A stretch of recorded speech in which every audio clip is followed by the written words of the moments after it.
آج کے اس تجزیے میں ہم ایک ایسی شخصیت کی زندگی کا جائزہ لینے والے ہیں جس نے لٹرلی انسانی تاریخ کا رخ ہی موڑ دیا۔ چلیے بنا کسی دیر کے اس سفر کا آغاز کرتے ہیں۔ ہم بات کر رہے ہیں سیرت النبی کی اور دیکھیں گے کہ کیسے ایک واحد شخصیت کی زندگی آج 1400 سال بعد بھی دنیا بھر میں کروڑوں لوگوں کے لیے ایک مکمل نمونہ مانی جاتی ہے۔ لیکن یہاں ایک بڑا اور بنیادی سوال ذہن میں آتا ہے، آخر 1400 سال پرانی ایک شخصیت کی زندگی کا آج مطالعہ کیوں کیا جائے؟ مطلب آج کے اس جدید دور میں جب دنیا اتنی آگے نکل چکی ہے تو ماضی کے ان تاریخی صفحات کو پلٹنے کی آخر کیا تک بنتی ہے؟ یہی وہ سوال ہے جو ہمارے آج کے اس تجزیے کا مین فوکس ہے، اور واقعی اس کا جواب انتہائی حیران کن ہے۔ اگر ہم آج کی جنریشن پر نظر ڈالیں تو ایک عجیب سا کانٹراسٹ نظر آتا ہے۔ ایک طرف ہماری نوجوان نسل کو جدید کھلاڑیوں، فلمی ستاروں اور کرکٹرز کی زندگی کا ہر چھوٹا بڑا واقعہ حفظ ہوتا ہے، انہیں ان کی زندگی کی ہر ڈیٹیل پتہ ہوتی ہے۔ لیکن دوسری طرف جب بات آتی ہے تاریخ کی عظیم مذہبی شخصیات کی تو ہماری معلومات بس نہ ہونے کے برابر ہوتی ہیں۔ یہ موازنہ واقعی سوچنے پر مجبور کرتا ہے کہ ہم اپنی تاریخی اور روحانی جڑوں سے آخر کتنے دور ہو چکے ہیں، ہے نا؟ تو آئیے اس کے پہلے حصے کی طرف بڑھتے ہیں، ا پرفیکٹلی ڈاکیومنٹڈ لائف۔ یہاں ہم ان حیران کن تفصیلات کو ڈسکس کریں گے جو اس زندگی کے بارے میں تاریخ میں محفوظ ہیں۔ حدیث کی کتابوں میں جس قدر تفصیلات موجود ہیں وہ سن کر انسان دنگ رہ جاتا ہے۔ مطلب انسانی تاریخ میں کسی اور شخصیت کی اتنی چھوٹی چھوٹی معلومات نہیں ملتی۔ وہ کیسے چلتے تھے، کیسے اٹھتے بیٹھتے اور سوتے تھے، ان کے مسکرانے اور بات کرنے کا انداز کیسا تھا، یہاں تک کہ وہ غصے کا اظہار کیسے کرتے تھے، یہ سب کچھ اتنی ڈیٹیل میں محفوظ ہے کہ پڑھنے والے کو لگتا ہے جیسے وہ خود ان لمحات کا مشاہدہ کر رہا ہو۔ یہ بالکل ایک ٹائم مشین جیسا تجربہ ہے۔ اور اس ڈاکومنٹیشن کی اہمیت کا اندازہ آپ اس ایک اہم نقطے سے لگائیں جو ہمارے سورسز ہائی لائٹ کرتے ہیں۔ قرآن مجید میں جب قوم لوط کا تاریخی واقعہ بیان ہو رہا ہے تو وہاں خدا نے ان کی زندگی کی قسم کھائی ہے۔ یہ ایک انتہائی اہم تاریخی اور مذہبی حوالہ ہے۔ خدا کا کسی کی زندگی کی قسم کھانا اس زندگی کی پاکی اور اس کی عظمت کو کتنے زبردست انداز میں واضح کرتا ہے۔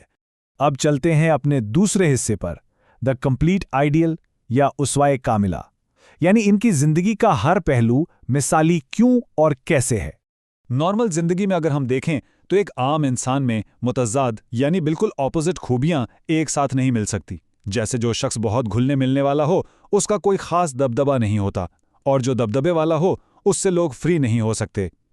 لیکن یہاں کیا تجربہ ہوتا ہے؟ ایک طرف وہ لوگوں میں اتنے گھل مل کر رہتے کہ کوئی نیا آنے والا انہیں عام لوگوں کی بھیڑ میں پہچان نہیں پاتا تھا، مگر پھر بھی ان کا روس و دبدبہ اتنا تھا کہ صحابہ سوال کرتے ہوئے جھجکتے تھے۔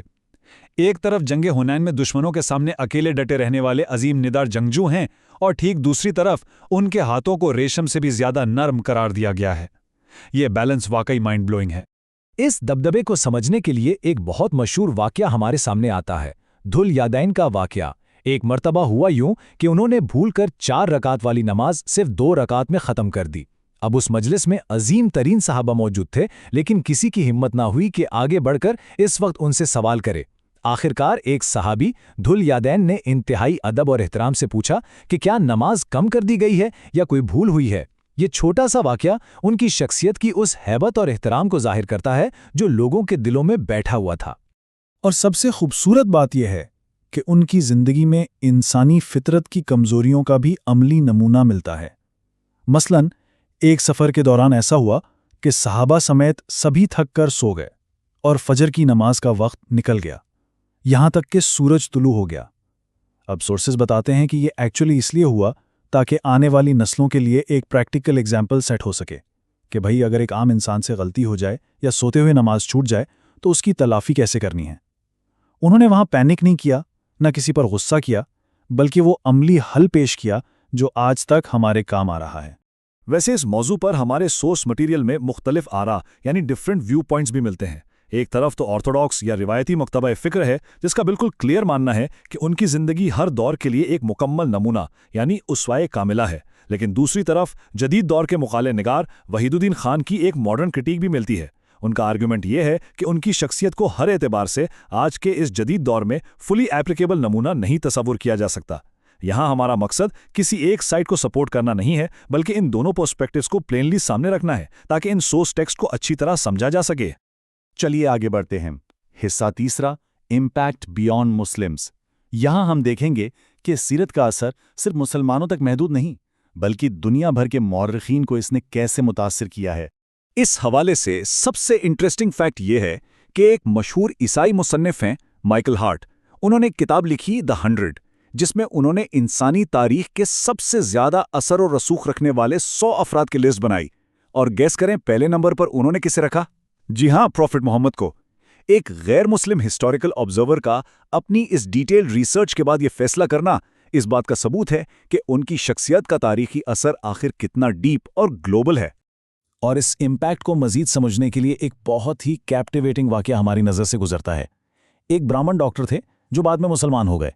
جب ان سے پوچھا گیا تو انہوں نے بتایا کہ جس چیز نے انہیں سب سے زیادہ ہلا کر رکھ دیا وہ یہ حقیقت تھی کہ ایک ایسی شخصیت جس کے قدموں میں لوگ دنیا بھر کی دولت نچھاور کرنے کو ہر وقت تیار تھے، ان کے وفات کے وقت گھر میں غربت کا یہ عالم تھا کہ چراغ جلانے کے لیے تیل تک موجود نہیں تھا۔ یہ سچائی، یہ اخلاص کی ایسی ایکسٹریم مثال تھی جس نے لٹرلی انہیں رلا دیا اور انہیں ایک نیا راستہ دکھایا۔ اب ہم آتے ہیں اپنے چوتھے حصے پر، دا ہسٹوریکل کانٹیکسٹ۔ آئیے تھوڑا پیچھے چلتے ہیں اور دیکھتے ہیں کہ اس عظیم انقلاب سے پہلے کہ واقعی حالات تھے کیسے۔ تاریخ کے اس سفر پر اگر تھوڑا غور کیا جائے تو پروفٹ محمد کی سیرت کی کہانی عام طور پر ان کے جد امجد حضرت ابراہیم سے شروع ہوتی ہے۔ تاریخی حوالے ہمیں بتاتے ہیں کہ تقریباً 2500 سال پہلے حضرت ابراہیم نے کعبہ تعمیر کرتے وقت ایک بہت خاص دعا کی تھی۔ انہوں نے خدا سے مانگا تھا کہ اس قوم میں ایک عظیم رہنما بھیجا جائے، اور بالکل ٹھیک 2500 سال بعد 6 صدی عیسوی میں ان کی وہ مانگی ہوئی دعا اس عظیم آمد کی صورت میں پوری ہوئی۔ لیکن یہاں ایک بہت دلچسپ سوال اٹھتا ہے، اس پیغام کے آغاز کے لیے آخر بالکل عام سے بے آبو گیا عرب کے صحراؤں کا ہی انتخاب کیوں ہوا؟ اس کے پیچھے اس قوم کی 3 بنیادی خوبیاں تھیں۔ پہلی، انتہائی انٹینس وفاداری، دوسری، ایکسٹریم اور لاجواب مہمان نوازی، اور تیسری جو سب سے بڑھ کر تھی، ان کی ناقابل شکست انا اور غیرت۔ یہی وہ مخصوص ڈی این اے تھا جس نے انہیں ایک ایسی قوم بنایا جو اگر کسی پیغام کو دل سے اپنا لے تو اس کے لیے اپنی جان قربان کرنے سے بھی پیچھے نہیں ہٹتی تھی۔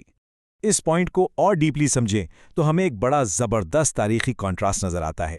ایک طرف تھے یہ عرب لوگ جن کی انا اور غیرت بالکل انکرش تھیں، کسی سے دبتے نہیں تھے، اور دوسری طرف تاریخ میں بنو اسرائیل کی مثال ملتی ہے جن کی خود اعتمادی کو فرعون کے سالوں کی غلامی نے مکمل طور پر کچل کر رکھ دیا تھا۔